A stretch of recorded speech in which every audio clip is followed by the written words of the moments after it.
So I will be talking about two truths now. Um, Two truths is a really important underlying framework for approaching Mahayana Buddhism. And it can be really challenging in a lot of ways, in ways that we don't expect it to be sometimes, because many of us have grown up in a setting in terms of the culture of how we think, to think of truth as one thing.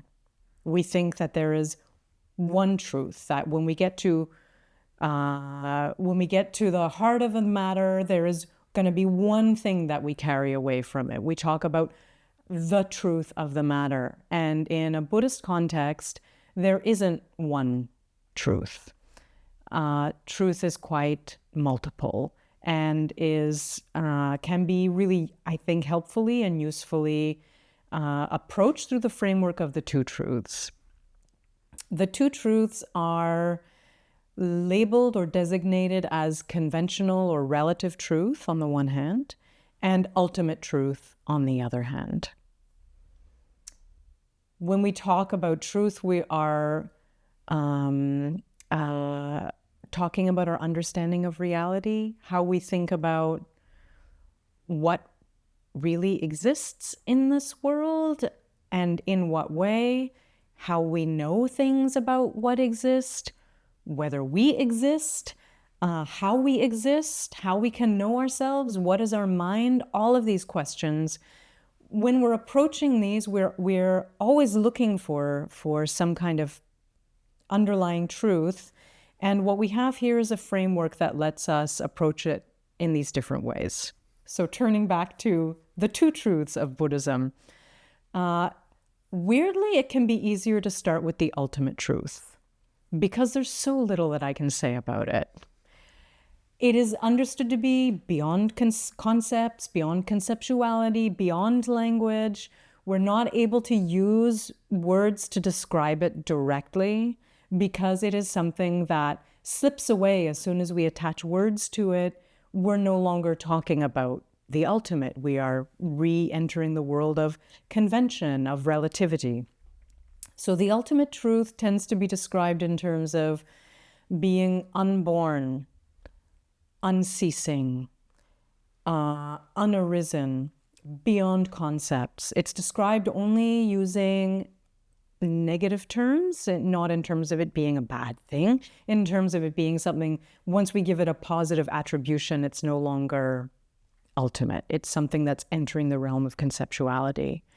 And the ultimate truth is understood to be cognizable only by a Buddha, by a realized being. These are the beings who experience reality through the lens of ultimate truth. In contrast with this, what can we say that conventional or relative truth is? Well, there are a few different ways of approaching it. For me, the most important underlying thing to remember here is that both ultimate and conventional are described as truth. They are both addressing reality.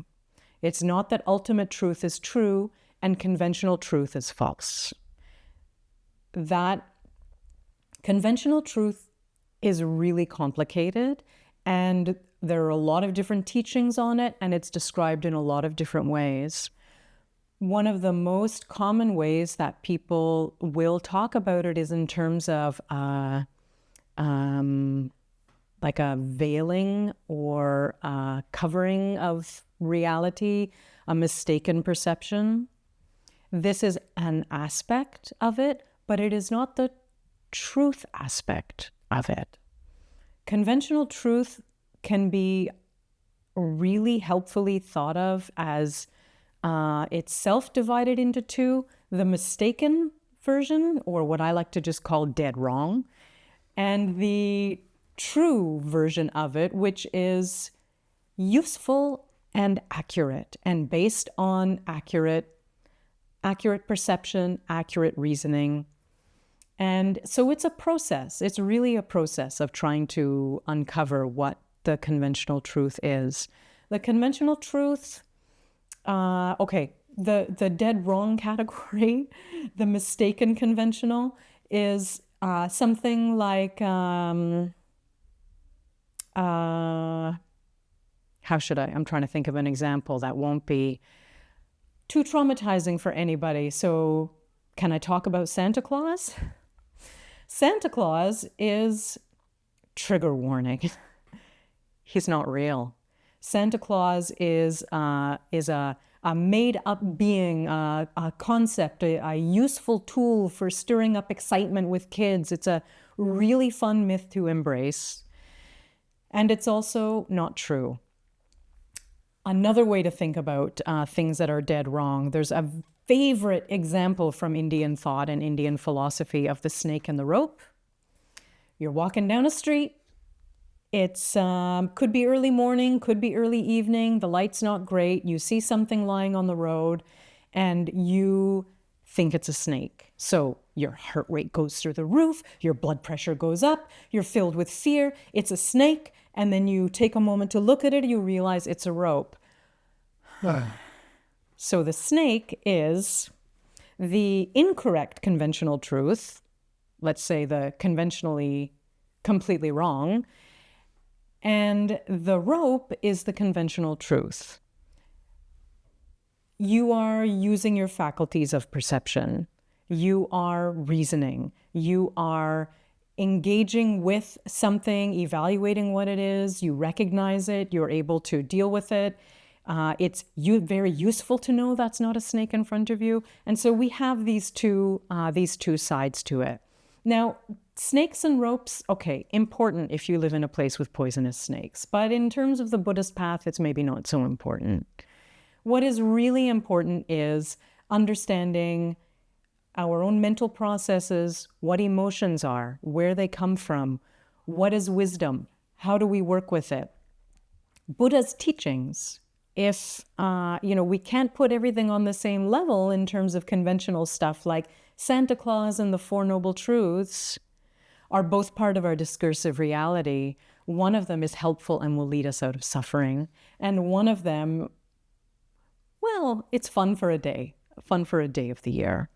So what's really important is being able to understand the teachings that lead us out of suffering, the teachings that make us able to be useful to others and to really abandon suffering and its causes. So seeing the teachings through these lenses permits us to hold at once in our mind that there is an experience referred to as ultimate truth, an experience of reality referred to as ultimate truth. That is the experience of Buddhas. And there is an experience of conventional truth and conventional reality that is helpful, useful, productive. It's also important to remember that once someone achieves awakening, once someone achieves the goal, and they experience and perceive ultimate truth, it's not that the regular world of words and objects and beings disappears. Buddhas don't just, disappear in a cloud of smoke or something like that. They interact with beings, they feel compassion, they engage in the world, they communicate using language. And so the conventional and the ultimate are very deeply intertwined as well. And their relationship is fathoming their relationship, understanding how they work together, understanding how to work towards conventional truth is really the journey of understanding the two truths and is very much a framework for understanding how the Mahayana path works. So the two truths, the importance of the two truths really can't be underestimated in my opinion. It's something that underlies a lot of what we learn about in the context of Mahayana and a lot of what we engage with on the Buddhist path of practice. I hope that this is helpful, and I hope that it provokes some excitement and curiosity for seeing what these mean for you. Thank you.